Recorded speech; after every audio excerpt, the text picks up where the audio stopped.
Seja bem-vindo a mais uma edição do podcast do Relatório Reservado. Eu sou o João Bittencourt, editor de política do RR. Nesta edição, os destaques são: a pedra fiscal no sapato do governo. As projeções de juros futuros, entre 13,25% e 13,5%, refletem um problema político para o governo, mais do que meramente econômico.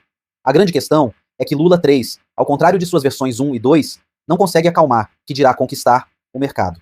Por um lado, Haddad se aproxima muito mais dos modelos iniciais do presidente do que da linha Dilma, e a retórica de Lula sempre foi, e continuará sendo, diferente de sua prática. Por outro, Lula mostra que, se não vai repetir Dilma nem de longe, também terá muito menos disposição para medidas duras do que teve anteriormente. A isso se soma uma visão político-econômica mais dividida do que em outras épocas para criar o gargalo atual. Sem sinais enfáticos, o mercado não acredita no compromisso fiscal do governo. Pior, ao não acreditar, consolida cenários que vão além do apontam os dados, sejam eles de aquecimento econômico, sejam de inflação, sejam até da trajetória da dívida. Não que inexistam motivos para preocupação.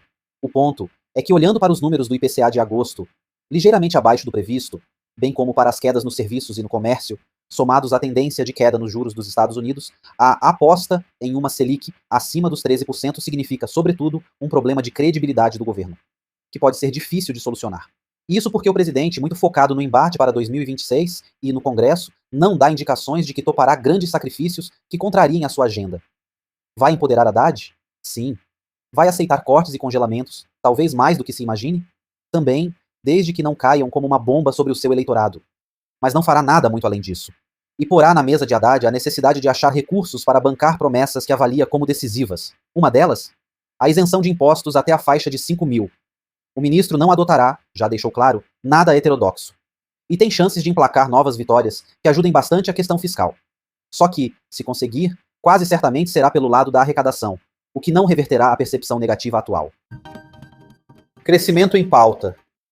A segunda-feira trará mais um fator para alimentar as expectativas e especulações, o IBC-BR de agosto, do BC. A ver ser o número manterá a perspectiva de mais do mesmo da última semana, ou se moverá algum ponteiro. No exterior, destaque para a balança comercial da China em setembro. Riscos à direita. Apesar da valorização das vitórias do campo da direta, ainda que aquém do centrão, e da influência do ex-presidente Bolsonaro em parte das disputas, está cada vez mais claro um outro lado: os fortes riscos de divisão, que serão exacerbados com a manutenção da inelegibilidade do ex-presidente, que abriria espaço para novas disputas, visando 2026.